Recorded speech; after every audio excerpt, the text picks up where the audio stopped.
Olá, amigos, olá, irmãos, a graça e a paz do Senhor Jesus seja com todos vocês. Eu sou o presbítero Humberto Serpe e seja muito bem-vindo à nossa pré-aula da Escola Bíblica Dominical.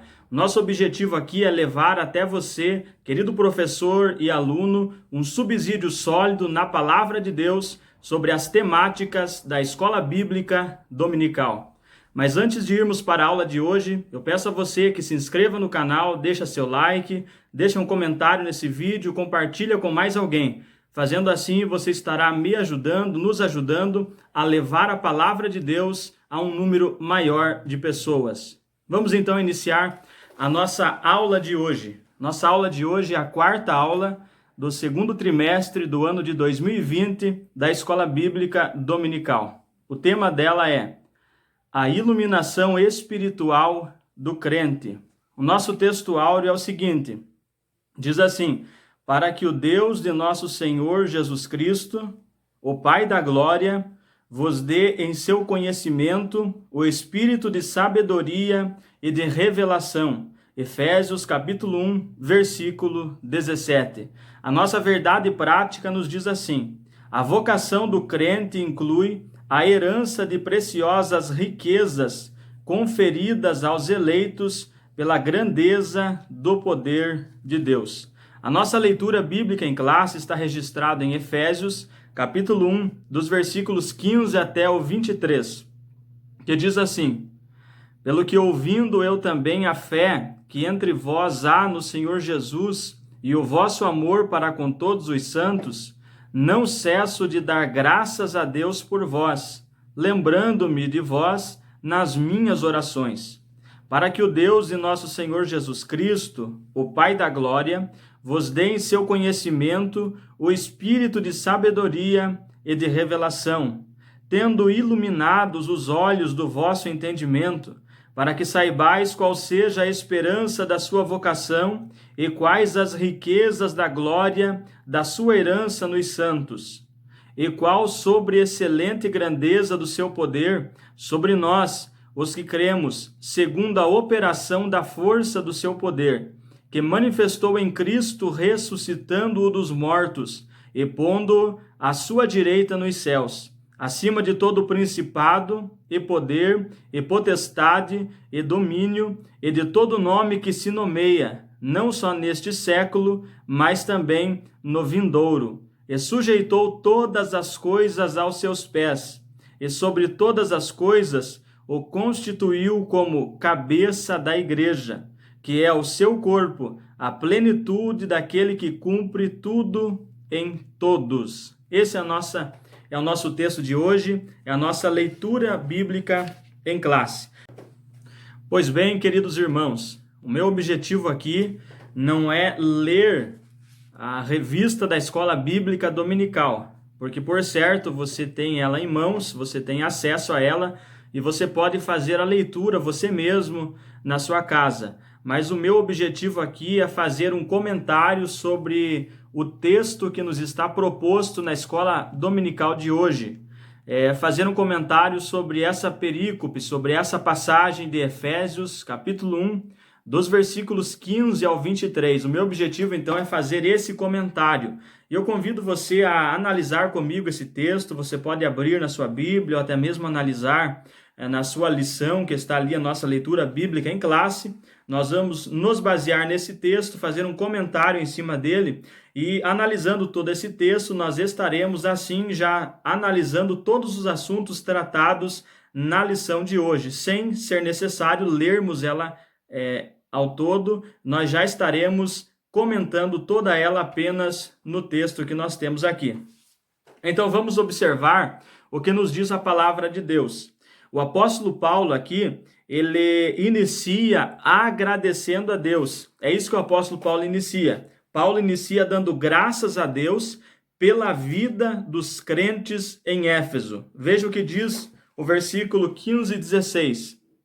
Pelo que, ouvindo eu também a fé que entre vós há no Senhor Jesus e o vosso amor para com todos os santos, não cesso de dar graças a Deus por vós. Ou seja, Paulo aqui está dizendo que ele agradece a Deus, que ele dá graças a Deus pela vida dos crentes que moram na cidade de Éfeso.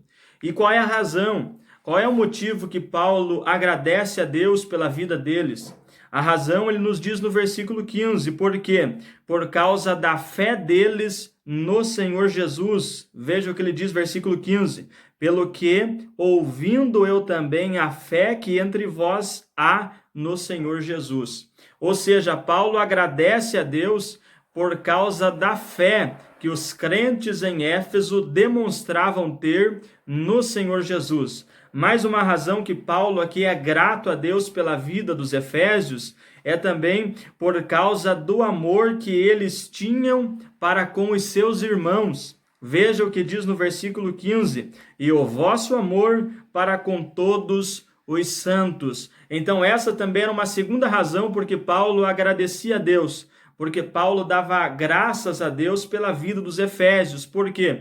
Primeiro, por causa da fé que eles tinham no Senhor Jesus, e segundo, por causa do amor que eles demonstravam para com os seus irmãos. Então veja que a igreja em Éfeso era uma igreja que estava realmente alicerçada. Realmente a fé deles estava arraigada, alicerçada no Senhor Jesus, e realmente eles demonstravam ter amor pelos seus irmãos, pelo seu próximo, de maneira que Paulo, ele agradece a Deus por essas coisas. Ele agradece a Deus pela vida dos efésios, por quê? Porque essas duas coisas na igreja em Éfeso era notória. Veja que igreja abençoada era essa de Efésios. Mas agora eu quero chamar a tua atenção para um detalhe interessante. É que se você for ler o livro do Apocalipse, você vai ver que 30 anos depois, ou um pouco mais de 30 anos, Jesus endereça uma carta por meio de João à igreja em Éfeso. E Jesus faz uma exortação àquela igreja. Apocalipse capítulo 2, versículos 4 e 5 nos diz assim: Jesus dizendo àquela igreja: tenho, porém, contra ti que abandonastes o teu primeiro amor. Lembra-te, pois, de onde caíste, e arrepende-te, e volta à prática das primeiras obras. E senão, venho a ti e moverei do seu lugar o teu candeeiro, caso não te arrependas. Isso era uma advertência para a igreja, mas eu quero que você entenda que 30 anos depois do que o apóstolo Paulo escreveu, a igreja já havia abandonado essa fé, a igreja já havia abandonado esse amor, essa fé, esse amor que o apóstolo Paulo aqui, na carta aos Efésios, por volta do ano 61, 62, ele agradece a Deus pela fé, ele agradece a Deus pelo amor que os efésios demonstravam uns para com os outros. Mas agora, 30 anos depois, lá pelo ano 94, 96, aí Jesus Cristo endereça essa carta por meio de João e exorta a igreja para que eles se arrependam, para que eles voltem ao primeiro amor, para que eles voltem à presença de Deus, para que eles voltem às primeiras obras. E aqui já fica uma advertência para a nossa vida. Devemos tomar o cuidado para que também não abandonemos o primeiro amor, para que também não abandonemos as primeiras obras, para que possamos, assim como o Senhor nos chamou, continuar firmes nele para todo sempre, ou seja, continuar fiéis até o fim, porque vocês bem sabem que o Senhor Jesus disse que aquele que perseverar até o fim, este será salvo. Então veja que a igreja em Éfeso, nos dias que Paulo escreve essa carta, ela estava muito bem alicerçada em Cristo Jesus. E também o seu amor, o amor dela era demonstrado pelos irmãos de uma maneira maravilhosa, que Paulo, ele quer agradecer a Deus por essas atitudes da igreja. Mas agora, no Apocalipse, 30 anos depois, essa igreja já havia abandonado esse amor, essa igreja já tinha se esfriado, e o Senhor Jesus então chama essa igreja ao arrependimento. É a primeira coisa que eu queria notar com vocês no texto que nós estamos estudando. Agora veja o que Paulo vai falar em seguida.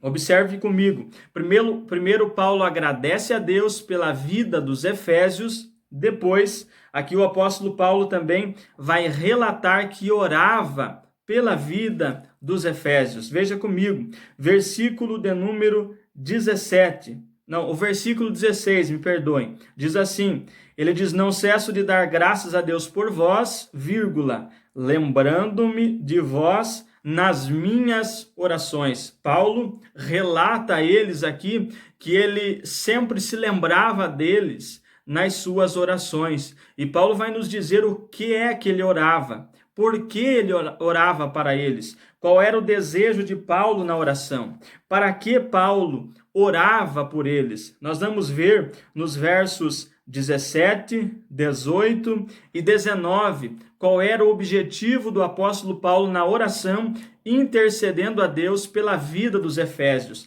Somente aqui nós podemos fazer uma pausa e observar a vida desse líder Paulo, como ele orava, como ele intercedia pela igreja, que ele tinha responsabilidade. Ele se sentia responsável ainda pela igreja em Éfeso, por isso ele orava por aquela igreja, por isso ele orava pelos crentes em Éfeso. E veja que é um grande exemplo isso para nós. Nós, como líderes cristãos, precisamos ter essa atitude que o apóstolo Paulo teve, de orar por aqueles que estão sendo liderados por nós, de orar pela igreja de Deus. Você, querido professor, deve ter a responsabilidade de orar pela sua classe de alunos, de orar por aqueles que ouvem você ensinar a palavra a eles, de orar por toda a igreja de Deus. Essa deve ser também a nossa responsabilidade, seguindo o exemplo do apóstolo Paulo. Mas agora veja comigo o que Paulo orava, né? O que Paulo orava por eles. Veja comigo. Em primeiro lugar, no versículo de número 17, nos diz a Bíblia ali que Paulo orava para que Deus concedesse a eles conhecimento e espírito de sabedoria e revelação. Veja comigo o verso 17. Nos diz ali, ele orava para quê? Para que o Deus de nosso Senhor Jesus Cristo, o Pai da glória, vos dê em seu conhecimento o espírito de sabedoria e de revelação. Ou seja, Paulo orava a Deus, como eu resumi a vocês, para que Deus concedesse a eles conhecimento, o espírito de sabedoria e de revelação. Paulo orava para isto. Você vai ver ainda no verso de número 18 também, o apóstolo Paulo também intercedendo a Deus para que eles tivessem entendimento, para que eles tivessem o entendimento iluminado, para que eles compreendessem a esperança da vocação e as riquezas da glória da herança dos santos. Veja comigo o que diz o verso 18. Paulo diz, tendo iluminado os olhos do vosso entendimento, para que saibais qual seja a esperança da sua vocação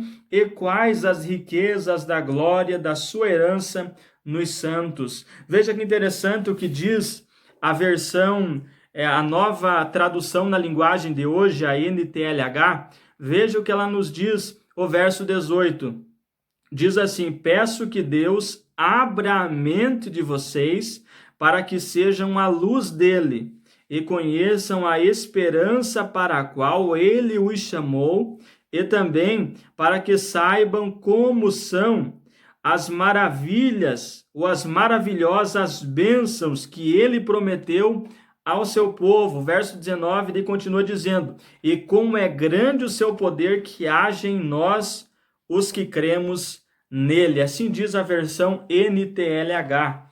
Veja que interessante que ela está mais resumida. Qual era o desejo de Paulo na oração? O desejo de Paulo na oração era que Deus abrisse a mente deles, era que Deus iluminasse o entendimento deles, era que Deus concedesse sabedoria a eles por meio do seu Espírito. Eu sei que na versão que nós estamos aqui, que está na lição, a versão aqui está a palavra Espírito, o E está em minúsculo, mas o correto é o E em maiúsculo, porque está se referindo ao Espírito de Deus.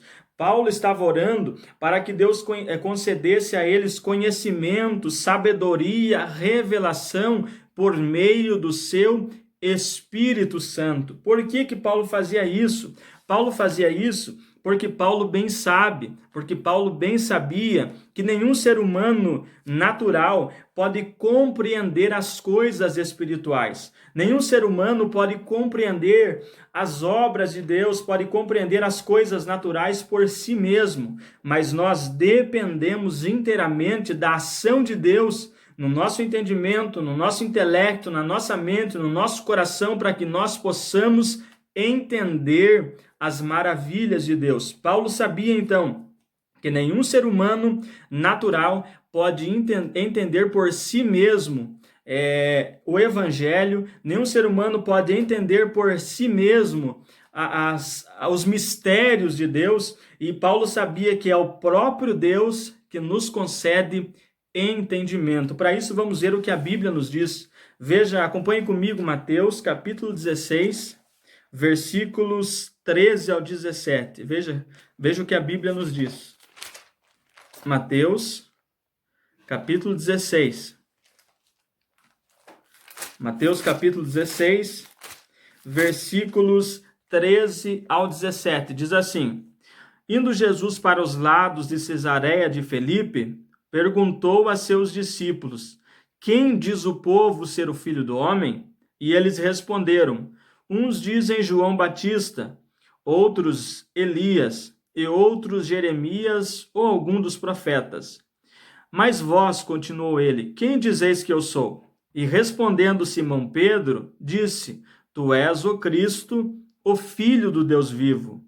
Então Jesus lhe afirmou: Bem-aventurado és, Simão Barjonas, porque não foi carne e sangue que te revelaram, mas meu Pai que está nos céus. Ou seja, Jesus está dizendo ali que a fala de Pedro, Pedro, diante da pergunta de Jesus, ele diz: Tu és o Cristo, o Filho do Deus vivo. E aí Jesus diz: Tu és bem-aventurado, Simão. Por quê? Porque foi meu Pai quem te revelou isso. Ou seja, Pedro só tinha esse conhecimento, Pedro só compreendeu que Jesus Cristo, que Jesus era de fato o Cristo, o Filho de Deus. Pedro só compreendeu isso porque o Pai havia concedido essa graça a Pedro, porque o Pai havia concedido esse entendimento a Pedro. Por isso Pedro havia entendido dessa maneira. Assim somos nós diante do Evangelho.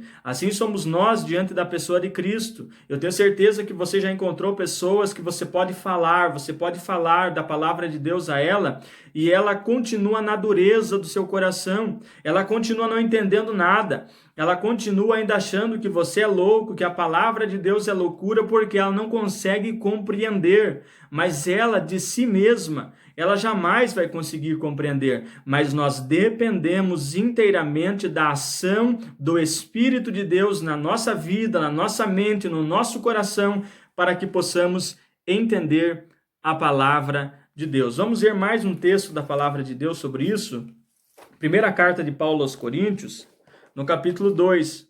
Também o apóstolo Paulo está falando sobre isso, que é o Espírito de Deus que nos concede esse entendimento.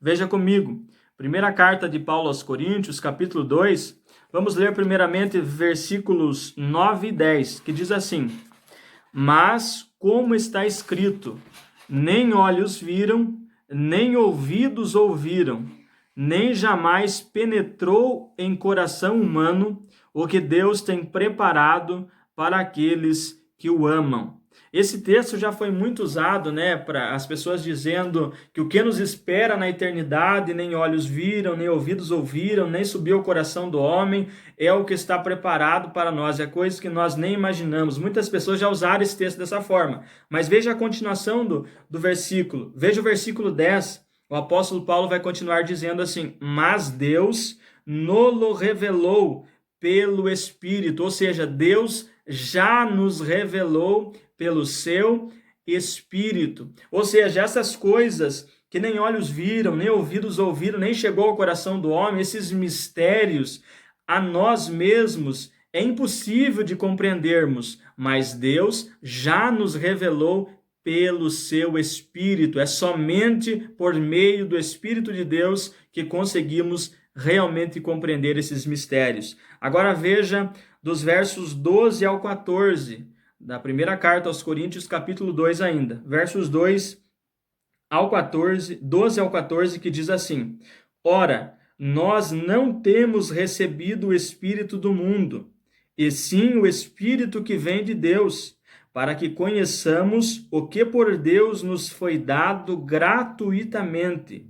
Disto também falamos, não em palavras ensinadas pela sabedoria humana, mas ensinadas pelo Espírito, conferindo coisas espirituais com espirituais. Ora, o homem natural não aceita as coisas do Espírito de Deus porque lhes são loucura, e não pode entendê-las porque elas se discernem espiritualmente.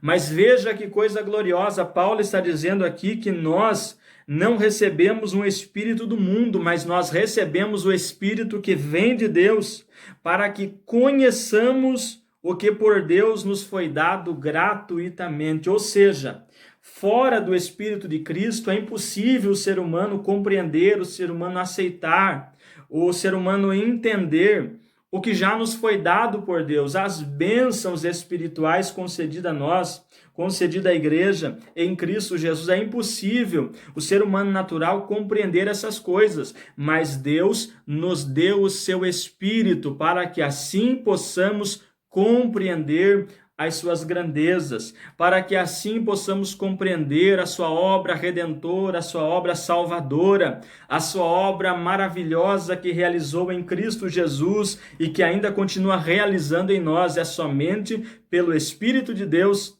que podemos compreender essas coisas. Então é por isso, veja que é por isso que o apóstolo Paulo está orando, intercedendo à igreja em Éfeso, para que eles possam receber o conhecimento, o espírito de revelação, para que possam também compreender as grandezas de Deus. Veja, para que Paulo queria que eles recebessem esse espírito de sabedoria? Veja para quê. Versículo 18, tendo iluminado os olhos do vosso entendimento, para que saibais qual seja a esperança da sua vocação e quais as riquezas da glória da sua herança nos santos, para que eles pudessem compreender realmente essa obra gloriosa da salvação, para que eles pudessem realmente entender as riquezas da glória. E veja que Paulo já em todo o capítulo 1 está descrevendo as bênçãos espirituais em Cristo Jesus. E somente quem tem a mente iluminada pelo Espírito Santo consegue compreender essas coisas. Tem muitas pessoas que vão olhar, ou que olham, que não têm a sua mente ainda iluminada pelo Espírito, olham para o capítulo 1, olham para essas bênçãos concedidas à igreja e não entendem, acham que isso é loucura. Mas nós que já recebemos o Espírito de Deus, nós compreendemos essas coisas e glorificamos a Deus por isso. Então está aí a necessidade de diariamente nós buscarmos de Deus sabedoria, buscarmos de Deus conhecimento e também, seguindo o exemplo do apóstolo Paulo, orar por aqueles que estão sob a nossa liderança, para que eles também possam ser iluminados, para que eles também possam receber revelação e conhecimento pelo Espírito de Deus. Mas veja comigo que Paulo, ele continua. Primeiro ele ora para que eles entendam, então, qual é essa riqueza da glória, né, que Deus concedeu em Cristo Jesus. Paulo ora para que, por meio do Espírito Santo, eles possam entender. Agora, no verso 19, Paulo vai continuar a oração. Verso 19, Paulo quer que também eles compreendam uma outra coisa. Verso 19, Paulo quer que eles compreendam como é grande o seu poder, ou o poder de Deus, né, que age em nós, os que cremos nele. Veja o que diz o verso 19. Paulo diz: e qual a sobreexcelente grandeza do seu poder sobre nós, os que cremos, segundo a operação da força do seu poder. Paulo, depois de orar para que eles compreendam as riquezas da glória, a herança dos santos, a herança que eles têm em Cristo Jesus, agora Paulo também ora para que eles compreendam a força, a grandeza, né? A excelência do poder de Deus que opera neles. Nós também precisamos compreender cada dia mais a força do poder de Deus que já está sobre nós. Veja que Paulo usa ali no verso 19 a expressão do seu poder sobre nós. Ou seja, o poder de Deus já está sobre nós. Nós, os que cremos em Cristo, o poder de Deus já está sobre nós, mas nós precisamos agora também compreender, precisamos também entender a grandeza desse poder, a excelência desse poder que atua sobre as nossas vidas. Veja que Paulo agora vai dizer que poder é esse que está sobre nós, que poder é esse que nós precisamos compreender a força desse poder. Paulo vai dizer o que esse poder já fez. Paulo vai dizer no verso 20, o que esse poder já fez? Manifestou em Cristo, ressuscitando dos mortos. Ou seja, o mesmo poder de Deus que operou em Cristo Jesus, ressuscitando dos mortos, Paulo está dizendo que esse poder está sobre nós, está sobre a igreja, e nós precisamos compreender qual é esse poder. Aí Paulo vai dizer ainda que esse mesmo poder também colocou Jesus Cristo à direita de Deus, à direita do Pai nos céus. Veja, versículo 20 ainda, a continuação diz, pondo à sua direita nos céus. O poder de Deus ressuscitou a Jesus Cristo e o colocou à direita do Pai nos céus. Esse poder que fez tudo isso, ele está sobre nós. Esse poder está sobre a igreja e nós precisamos compreender, nós precisamos entender esse poder que já atua sobre nós, precisamos valorizar esse poder que já atua sobre as nossas vidas e que atua na igreja de Cristo. Aí Paulo vai falar uma terceira coisa que esse poder fez também. Veja que grandioso é esse poder de Deus.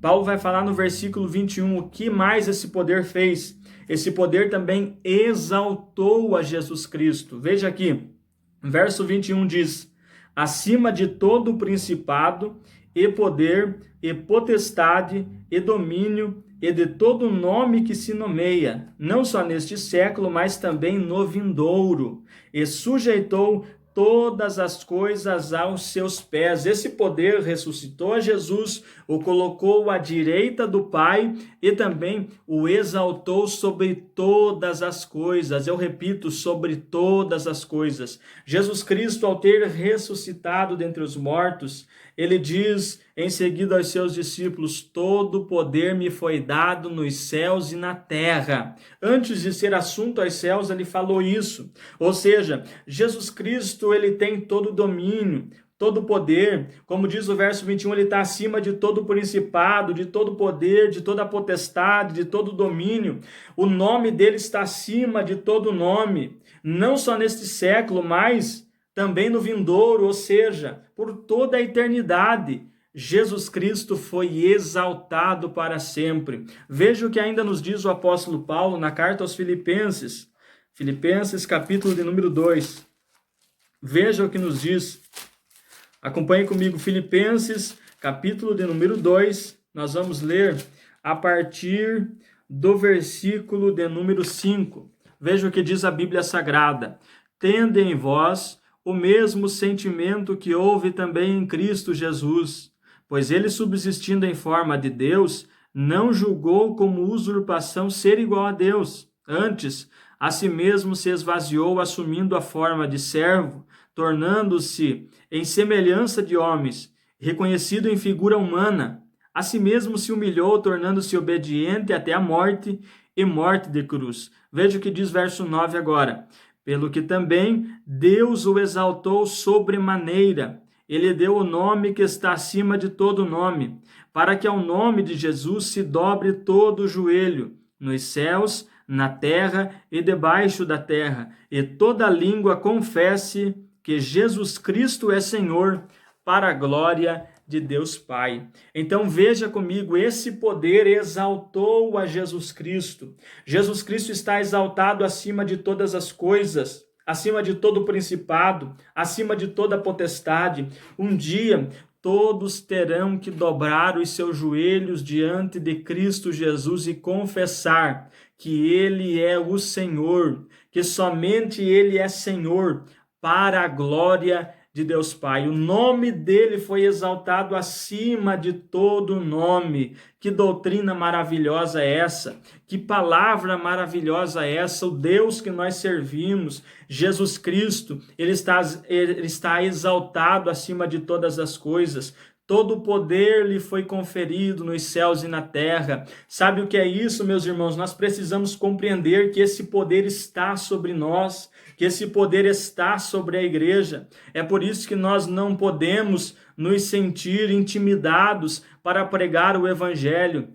É por isso que nós não podemos ser covardes para pregar o evangelho. Por quê? Porque Jesus Cristo tem todo o poder nos céus e na terra. Não tem lugar que nós possamos ir que não esteja sobre o domínio de Jesus. Ele tem todo o poder. Então, logo, nós não agimos por nós mesmos, mas nós agimos em Cristo Jesus, por Cristo Jesus, enviados por Cristo Jesus, tendo esse poder glorioso sobre as nossas vidas, operando nas nossas vidas, operando por meio da igreja de Deus. Agora veja que o apóstolo Paulo vai encerrar dizendo que também sujeitou todas as coisas aos seus pés e sobre todas as coisas, ou seja, colocou tudo debaixo do domínio de Cristo. Tudo está sob o domínio de Cristo em todo esse mundo. Louvado seja o nome do Senhor Jesus. Aí, Paulo vai continuar dizendo, e o constituiu como cabeça da igreja. Então, Jesus Cristo é o líder, é o cabeça da igreja. O Novo Testamento vai comparar a igreja como um corpo. Jesus é o cabeça desse corpo. Jesus é o que dá o comando a esse corpo. É o que Paulo vai encerrar dizendo no verso 23. Jesus é o cabeça da igreja. Aí verso 23, que é o seu corpo, a plenitude daquele que cumpre tudo em todos. Ou seja, nós, igreja, somos o corpo de Cristo Jesus nessa terra. A carta aos Efésios vai defender isso mais à frente ainda. O Novo Testamento defende isso. Nós, igreja, somos o corpo de Cristo aqui nessa terra. Ele é o cabeça da igreja, ele é o nosso cabeça, ele é quem manda, é ele quem dá as coordenadas, é ele quem nos direciona. Jesus Cristo é o líder, é o cabeça da igreja e nós somos o seu corpo. E sendo o seu corpo aqui nessa terra, nós somos a manifestação do caráter de Cristo nesse mundo. Nós, igreja, somos a manifestação da plenitude de Cristo aqui nesse mundo. Veja que responsabilidade é nossa. Jesus, ele subiu, ele foi assunto aos céus depois de 40 dias da sua ressurreição, mas aí ele deixou a igreja, a sua igreja. Nós somos o corpo dele nesse mundo. Embora ele tenha subido aos céus, enviou seu Espírito Santo para estar conosco, e nós que somos o seu povo, somos o seu corpo aqui nesse mundo. Veja que responsabilidade grandiosa é essa, porque por meio de nós, por meio da igreja, o mundo precisa conhecer quem é Cristo Jesus. O mundo precisa conhecer as grandezas de Deus por meio agora da igreja, porque nós somos o corpo de Cristo e Cristo é o nosso cabeça. Cristo é o nosso líder. Agimos segundo a sua permissão, segundo o seu propósito, segundo as suas ordens, e com certeza é um prazer para nós servir a Cristo, é um prazer para nós ser obedientes a Cristo Jesus. Então veja que Paulo está aqui orando para que a igreja em Éfeso compreenda, entenda todas essas grandezas, todas essas maravilhosas obras de Deus. E por último aqui, Paulo está intercedendo que a igreja compreenda esse poder que já está sobre nós. Então veja que esse poder atua na igreja. Nós precisamos compreender isso. O apóstolo Paulo está aqui intercedendo para que a igreja em Éfeso compreenda qual é a força desse poder que opera sobre eles. Então, sendo assim, queridos irmãos, vamos também, observando a palavra de Deus aqui, vamos procurar buscar de Deus ter a nossa mente iluminada. Vamos procurar buscar de Deus ter conhecimento, ter sabedoria que vem do Espírito Santo para que possamos compreender as grandezas de Deus, para que possamos compreender a palavra de Deus, porque, como bem já dissemos, o homem natural não consegue compreender as coisas de Deus, as coisas do Espírito de Deus, porque lhe parecem loucuras, mas Deus nos concedeu o seu Espírito Santo e nos revelou todas essas coisas pelo seu Espírito Santo, e por isso nós podemos compreender. Mas vamos continuar nessa busca, orando a Deus para que Ele nos dê entendimento e sabedoria, e também orando para que Deus conceda aos nossos irmãos, aos nossos liderados, aos alunos da nossa classe, para que Deus também conceda sabedoria, conhecimento a eles, para que Deus também ilumine o entendimento deles pelo Espírito Santo de Deus. Aí também vamos orar para que Deus nos faça entender e compreender a força do seu poder que age sobre nós. Ó, queridos irmãos, nada pode parar diante da igreja de Deus, porque a igreja não age por si mesma, mas a igreja age debaixo do poder de Cristo Jesus, e é esse grandioso poder que o apóstolo Paulo está descrevendo. Por isso não podemos temer, não há nada o que temermos, mas vamos levar o evangelho adiante, vamos levar a obra de Deus adiante, porque o poder de Cristo Jesus atua na igreja, porque o poder de Cristo Jesus está sobre a minha vida e sobre a tua vida também, querido irmão, querido professor, querido aluno que nos assiste nesse momento. Sendo assim, nós encerramos então a observação da lição de hoje. Como eu falei a vocês, eu não li a lição, porque eu imagino que vocês já devam ter lido ela ou ainda irão ler. Mas fizemos um comentário sobre o texto aqui, eu espero ter ajudado vocês, eu espero ter trazido uma luz sobre o texto aqui, e assim eu peço a você que, se foi útil a você, se serviu a você, se inscreva no nosso canal, deixa seu like, seu comentário, compartilha com mais alguém. E o nosso desejo é que a bênção de Deus esteja sobre cada um de vocês, em nome do Senhor Jesus.